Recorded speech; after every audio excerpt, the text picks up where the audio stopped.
let's talk about character styles and paragraph styles. So we have the standard character and paragraph windows or palettes here, and we can turn those on and off easily either by closing them and going to window, or by taking the type tool and pressing the toggle here that will turn them on and off. But we also have styles. So if we go to window and we go down to character style, it's frequently with paragraph style, but if that doesn't show up, you also go to window and paragraph styles. Let me move these so that they line up. Now, the idea is that a paragraph style is for a block of text. Character style is a small override within it, so you can apply them together. Now, let me show you what they are. I have some blocks of text here. If we were to come in and highlight this text, we could do adjustments to it. For example, perhaps changing the font, and then maybe changing the font size. We might set it to be centered or right, or we may put in a little tab on this and then use the first line indent here, the indent first line. So it goes over. Okay, and then once we have all of that, maybe we'd have a default color other than white. Maybe we would make it like a bright pink or a light pink. When all that's said and done, on the paragraph style, we can create a new paragraph style. And it says paragraph style 1, but we could rename that by double clicking on it, and it would give us all sorts of wonderful options. We could call this light pink typewriter style, which is a little more descriptive.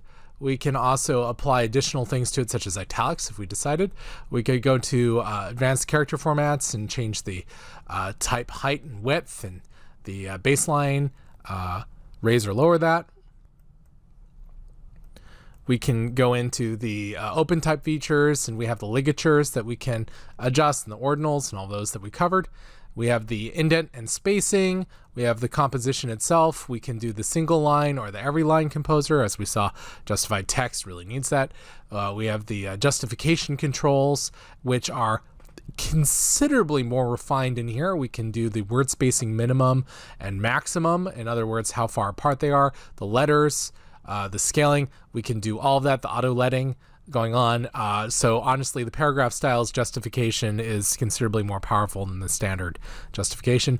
You can turn on or off hyphenation, and in it you can control exactly what's happening with the hyphenization. So in this case, I'm just going to turn it off, tell it okay. Now, if we did an adjustment, such as we came in here and set it from regular to italic, you can see that it's saying that we have a plus here. That means that there's been a change to this style. Now we could leave it alone, or we could tell it okay, and we'll redefine the paragraph style by merging these overrides. We can also clear them. You can also make a new one or delete your current paragraph style. I'm going to redefine it. So now we have this changed. We can also, of course, do all of the good stuff that you may want to do, such as duplicate your style, which is the same thing as dragging it down to, normally would be dragging it down to this new layer icon, but you'll notice that in this palette you cannot do that, so you'll want to keep in mind that the flyout has the duplicate. You can save your paragraph styles and you can reload them going in, so if you need to do that, those are available as well. You can save your default types and you can load them, all that good stuff. Standard things. So if you have any questions about it, go ahead and ask me. Otherwise, we've covered it earlier in class. It's the same sort of thing. All right, so you've got these styles, but let's say that you have applied these styles to multiple bodies of text. We're going to change it from the basic paragraph to the new pink one. But let's say that while you're in here, and I just pressed return on the numerical keypad to get out of there. Let's say you were in here and you thought, oh, I don't really want italics on this one. I actually want it to be bold. And so you have this bold here and this italic down here. You go, oh, I do want to update my style though for here. So you press the update style and it adjusts the both of them. And the reason for that is that they both had the same style applied, which means that they're still linked together. So what you need to do instead is, if you have a change you want to make to only one, so for example,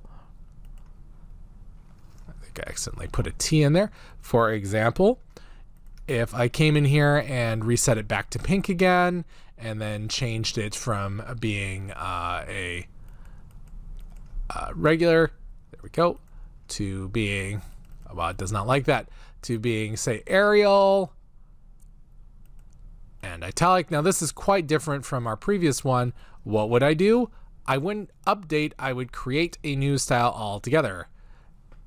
And you notice that I did not do a good job with that new style because I had another one highlighted. I did not notice that I've got 2 paragraphs in here, which means that they need to be handled one at a time. Let's go ahead and highlight that. And it's light pink typewriter style for that one. We'll make a new one. It's paragraph style 2. And now we'll apply that paragraph style 2, there we go, to it. And I will this time revert the changes or clear the overrides. Now they're identical. So I had a little bit of a mishap because I didn't notice that there was an extra paragraph in there that I'd missed earlier, but that's a good thing. Now you know how to deal with it. Simply make a new paragraph style and then apply it to your other paragraph. And if need be, revert the overrides. In other words, if you had something going on that made it different, you'd get this plus. Pressing this little undo circle will revert that, so it goes back to the new paragraph style, which you may want to retitle something like pink italics, and then you have that stashed away. Now what if you only want a couple of things changed on maybe like one word or a couple of words? Well, if we come in here, I'm going to press escape to get out of there. T for my type tool. Let's go into this world with this word, and on over, we'll go ahead and change this from Arial to Illum, and actually that's not Illum. What did I click? Well, whatever. We'll change. It doesn't really matter for this example. We'll just change it, and then once we have a font, I will increase the size. Maybe that's a bit too big. Maybe just 24 would be good, and I might do something like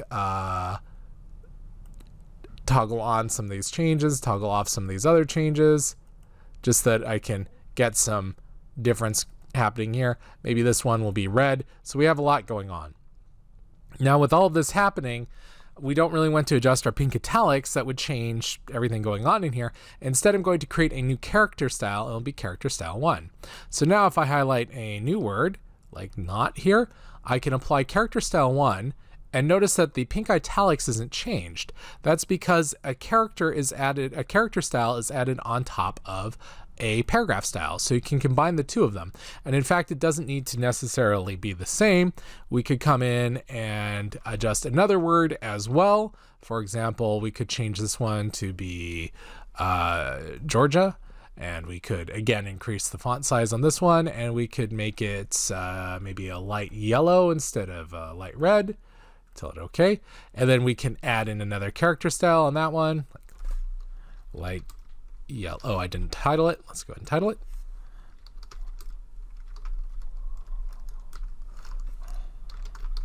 And notice that we have character formats available here, such as the height, the width, the offset, the languages you can select. You can change the ligatures again for the single word. You can do all of the standard adjustments that you could do in the character palette this time. You can change the position, superscript and subscript. You can do all caps. Small caps might be fun in this case. You can do an underline and a faux bold. You can do a faux italic, all that good stuff. Tell it okay. And now you have the light yellow large. So we can apply that elsewhere in the text, even if there's not a particular character style active. Boom, it will pop up. Now I want to press revert because it kept some of the character styles from the original. So I'm going to hit revert, and that will revert it to the light yellow character style, and that will put it on top of the paragraph. Now, if we were to highlight all of this and do pink italics, notice that the light yellow paragraph was not the light yellow paragraph. The light yellow character style was not overridden by that because, again, they can work together. Now I can hit reset. so that I get the pink and everything correctly. And sure enough, the character remains tacked on top of it. So that's character style, something you can add on top of a paragraph style. And you can duplicate these styles, and you can load character styles, and you can save the default style types, and you can load them in. All those good things. So where is this useful? Well, if you're doing a lot of text on something and you need to move things around, or you want to try out different types of text layouts, but you don't want to lose some careful settings that you did, you can store them as paragraph styles or character styles, depending on what you need. Save them out and load them in later, or apply them to different parts of the text in order for them to work identically without having to type in the exact same settings again and again. That said, notice when we have a long line of text that's not in a text box, we can still apply the pink italics, and seemingly disappeared, but in truth, it just got so small it fell off the screen. And that will work regardless of the fact that, irregardless of the fact that it's not in a type box, it will still consider this line up to return a paragraph. So those are your character styles and paragraph styles. Again, those are available just underneath the window paragraph styles and window character styles.